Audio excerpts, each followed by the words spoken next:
Hello YouTubers, welcome to my channel, Put Sage on It Barbecue. I'm Sage. This is a brand new channel. This is something that I've wanted to do for a while, and I've put it off, and I've procrastinated, and I've been afraid to try, to be quite honest. Afraid to fail. There's a vulnerability with putting yourself out there, I suppose. But I just kind of woke up today and decided, win, lose, or draw, today's the day. Drawing the line in the sand, so to speak. So, I'm not a lighting expert. I'm not an editing expert.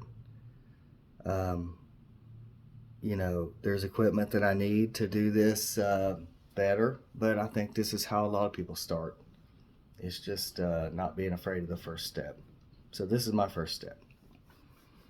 So, I hope the channel is a success, obviously. I hope to grow and to learn, Obviously, I've learned a lot. I was a barbecue apprentice where I live, and I've learned a lot about barbecue. And I love YouTube, and I've learned a couple of things. I've learned, that you can learn from the most unlikely places. I've also learned to trust your instincts. That just not only goes for barbecue, but in life. Because he or she can say whatever on YouTube or down the road, and I've taken people's advice and it didn't work out, or it didn't suit me, So, at the end of the day, you got to make yourself happy. So, you learn, you adapt, you adjust, and that's what barbecue's about. Speaking of adjusting, sort of what we're cooking today is sort of an improv situation, but I guess that's a good starting point, because it's not always going to go exactly how you've mapped it out in your mind, but that's barbecue, that's life. So again, I won't ramble on, but like I said, I'm Sage, and I hope that you guys like the content. If you do, as they say, like and subscribe, hit the notification bell, and maybe you'll be my first subscriber. Alright, so let's get cooking something. So this is actually recorded after the cook. Again, as I've said, this is my first video, and I'm pretty upset right now because about 13 minutes of this video I accidentally deleted.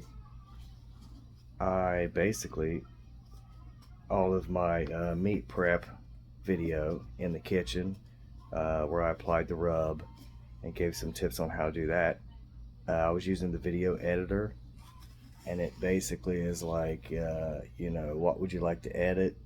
So I picked a little snippet, and I thought it would just cut that off, but instead it was asking me, okay, do you want to keep only this? And I was like, sure. So I'm very disheartened.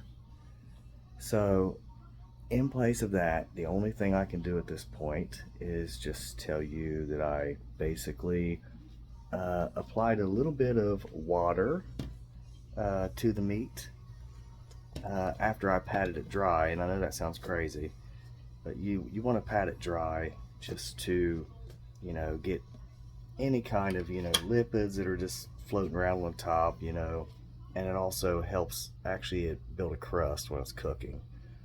So you want to pat it dry and then apply actually water. And this is no different than anybody that buys a can of corn and you drain the corn but then use fresh water.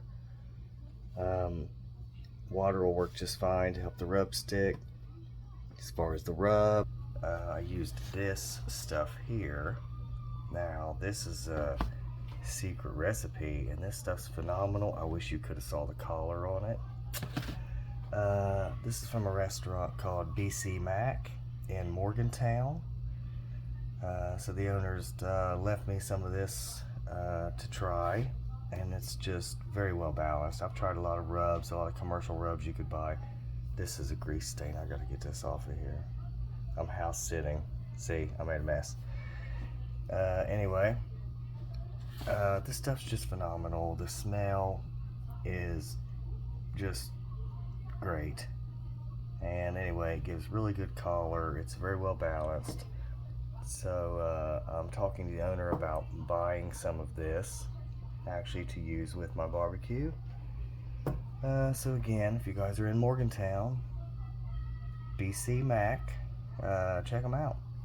So anyway, I basically applied this liberally after patting the meat dry and then just rubbing some water on it. And the color was beautiful. And again, I've deleted all the videos, so I'm learning lessons the very hard way today. So this is frustrating.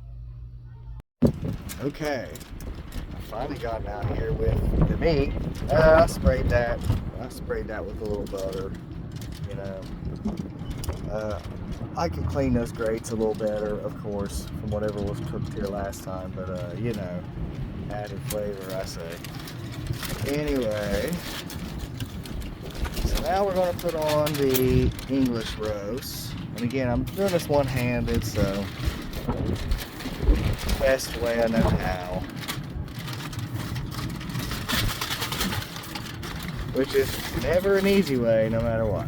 Alright, so, and again, spray your grates down so your beef don't stick. Coincidentally, beef stick was my nickname in high school. I had to, sorry. I grew up on Beavis and Butthead, what can I say? Alright, so, again, I got it set about 250. Let's take another peek at it. Wow, and you see the collar, again, with that rub, gives to me a piece of beef no less. Right, that reddish hue is just beautiful. Alright, I'll let that cook. We'll check in on it later. Alright, this is Biscuit, everybody. Yeah, I'm house sitting here with Biscuit. And now I had to change my shirt because, Biscuit, you got hair all over my Garth Brooks t-shirt. What do you have to say for yourself? Huh? Alright, well, I guess that's that. So anyway, it's been about 1 hour, folks. Let's check on the beef and see what it looks like. Okay, so it's been an hour. And starting to coagulate, I suppose is the word, on the top of the brisket there. You know, we don't want this to dry out, of course. You know, it's a little drier in the back there. Normally this is where I would spritz it down, you know, a little vinegar and water, or even just water. But I'm going to do something a little different today. Okay, so instead of putting water or vinegar on top of that, this here is beef tallow. That's right, it is rendered beef fat. You know, when you cook fat down, or not fat, when you cook beef down, you get this beautiful fat that has been strained. So I basically, those little pieces of, you know, unedible fat that you get after cooking a brisket, after cooking, yeah, whatever kind of beef. Don't throw that away. You know, you can put that back in the smoker, in the oven even, and basically just cook it until it melts away, or most of it will render down, and strain it, and you get this beautiful, beautiful beef tallow. So that's literally just beef fat. We're gonna put that on the brisket, not the brisket, see, on the English roast. Lord, bear with me, people. I'm gonna microwave this just a little to soften it up. All right, maybe like, just put it on for like a minute and just watch it. Don't be afraid to stay in close to the microwave and get all of those, you know, unhealthy microwaves that are escaping and damaging our brains, I guess. You remember when that was a thing. Alright, so I've microwaved this beef tallow down. Honestly, I didn't want to go this far. I just wanted to be pliable and malleable, not straight liquid, but kind of lost a little track of it with trying to video and doing other things, but we'll make it work. This is a double whammy here, and a much better option than adding just water or, you know, some kind of vinegar to moisten the meat, because as I've said, the English roast didn't have the fat content that I would like or appreciate in like a chuck roast. So this will add some more flavor. Fat is flavor, as well as moisten the meat, so you kind of get more bang for your buck here. Alright, so now we're outside. Don't be afraid just to dip in there, you know, at least for the parts that you can, the chunks, I guess. And just rub that on. You can already see. And again, I was hoping to keep this a little more solid, but hey, it's gonna be alright. We'll just give it a little. You see that? That is going to work beautifully. No problem with that. Here's a little sizzle going on.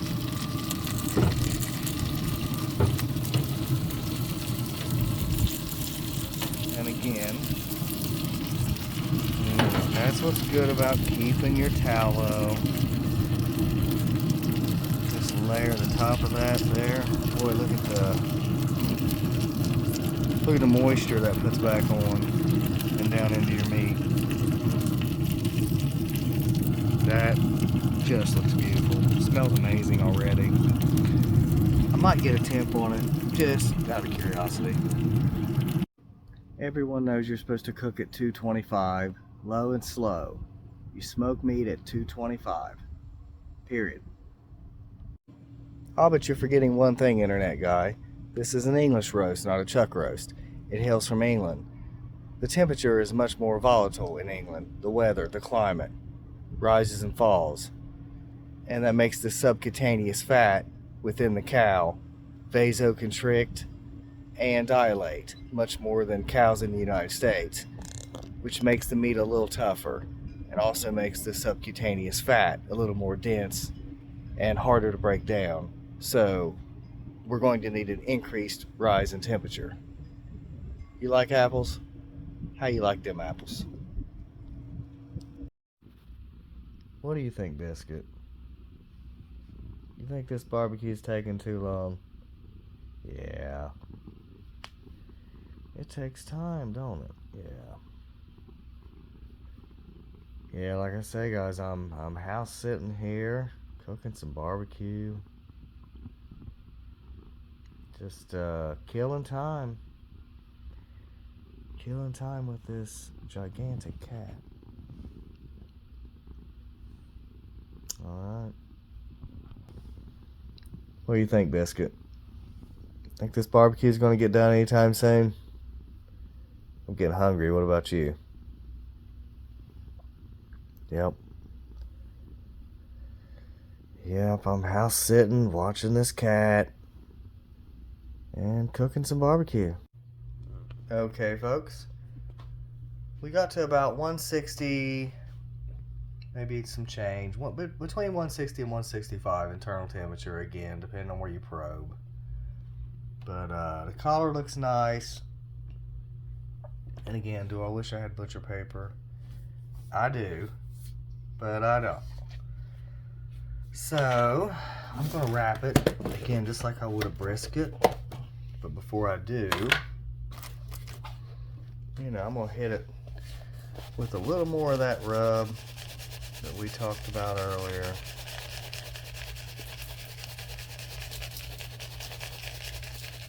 Again, we don't have to like kill it, but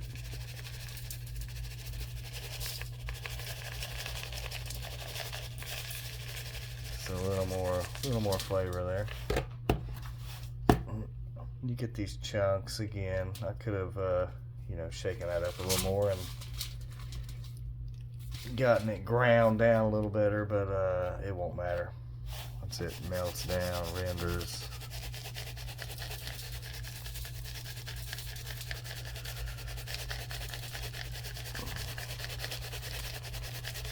So, again, that's the signature BC Mac rub I'm putting on it. And a little more of the beef tallow. It's hard to do one-handed, trust me. So we're going to hit it with a little more of that.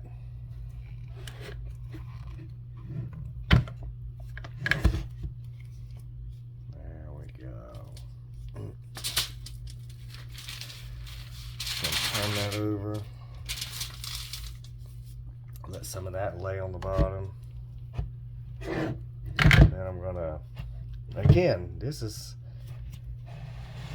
harder than what you'd think. But, all right, hold on just a second. Okay, my goodness, that was hard. This is why you need equipment and like tripods and whatever else you would use for this. But again, that's just a little extra fat on top. Beef fat. Alright.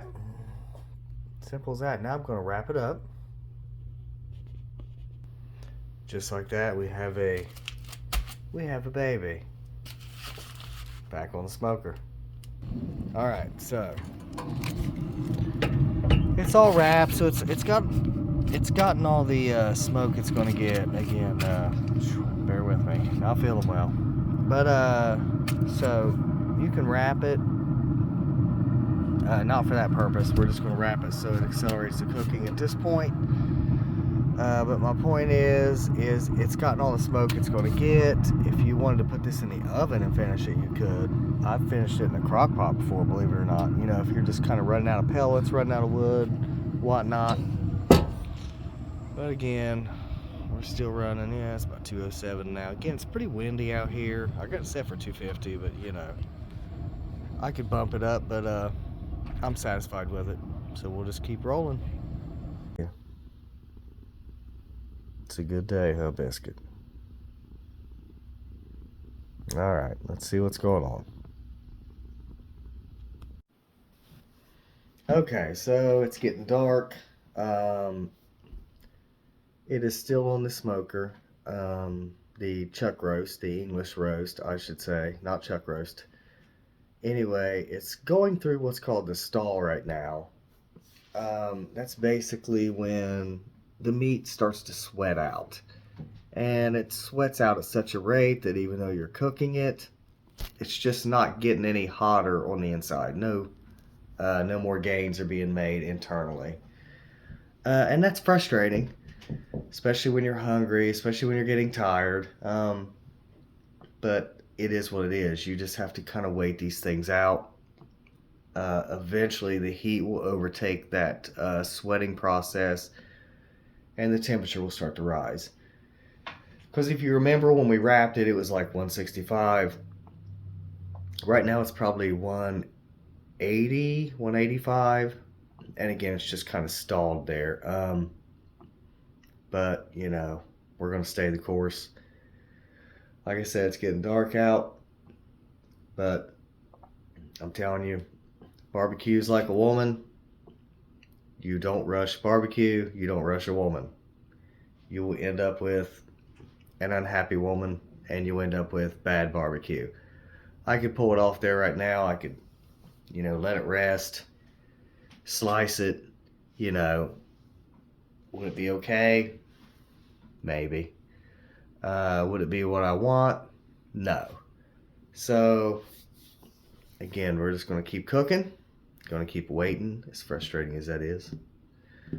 So I'm just going to keep, try to keep the lid closed. It gets frustrating. I know you're tempted to just open it and probe it, open it and probe it, but don't get anywhere. Just if you got to open it and you got to check it, again, just at least let it get a good 30 minutes in between the times when you're checking it. Don't try to open it every 10 minutes. So I guess, yeah, that's it. And I'll check back with you guys, and we'll see what's going on in just a minute. All right, I'm tired, I'm hungry. I've let this rest about 30 minutes, so we'll check it out and we'll go ahead and slice it and see what it looks like. Hold up. I'm not in the mood. Everyone knows you're supposed to rest a brisket at least 2 hours. No less. 3 is better. I'm eating. That's what I'm doing.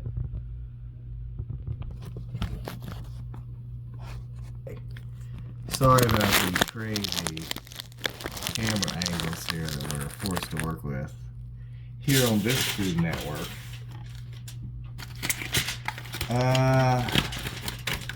But let me grab some gloves real quick. I can get these on, that is.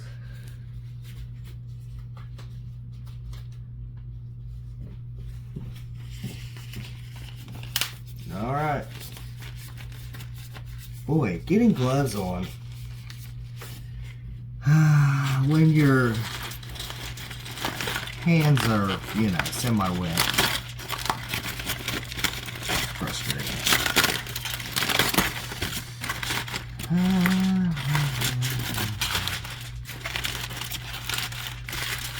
Alright. That's kind of what we're looking like. If we were just to slice, we are going to need a cutting board. I can see that. I'll tell you what I'm going to use. And again, pardon all the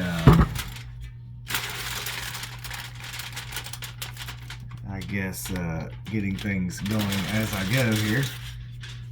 I am learning, literally, as I go.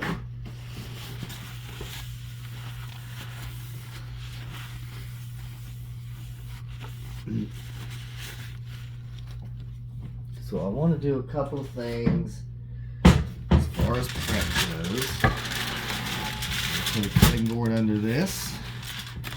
I got this cast iron grate here. But again, I did put a cutting board under it, so I'm not cutting into the grate. And then we can slice it at that point.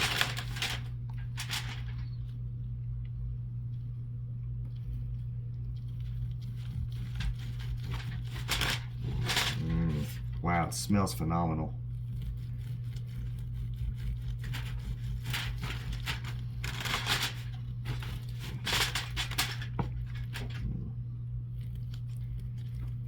See, it's kind of coming apart there, as you can see.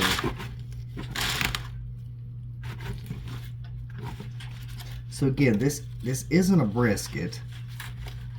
You're not trying to replace your brisket with this.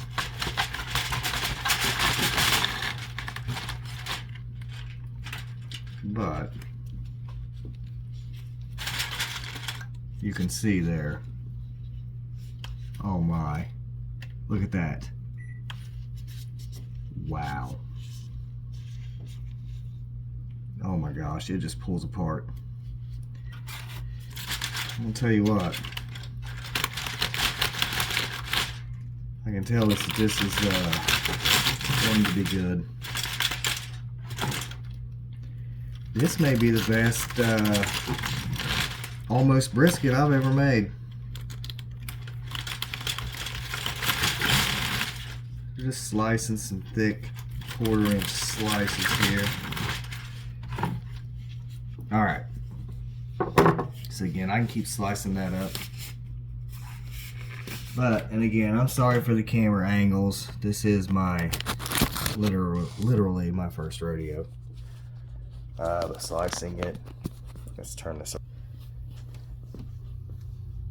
You can see the smoke ring on it. And again, you see how beautiful that looks. Again, this is not, it's not brisket. That's chuck roast. But I gotta tell you, we're gonna take a piece here. Just take a bite, maybe.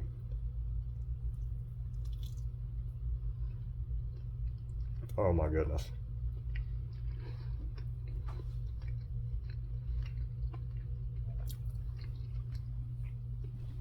That rub, the flavor profile is phenomenal.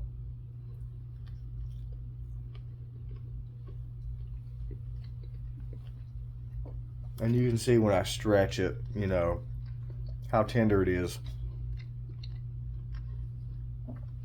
And again, it would be even more tender if you hold it at that like 2:05 mark for like 20 minutes, but we gotta eat, we're getting hungry. I gotta tell you folks, I ain't mad at it. That's for sure. All right. Sorry, I'm still eating it.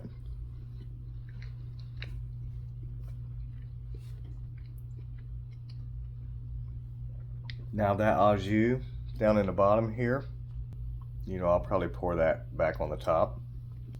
Very good. Okay.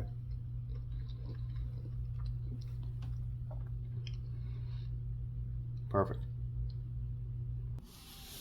Okay guys, so that was the cook. You know, it turned out, I'm satisfied with it. And again, like I say, that's most of the time, you know, when you're doing this at home, you're doing this for friends and family. That's what it's all about. And honestly, that was my first chuck roast that I'd ever smoked like that.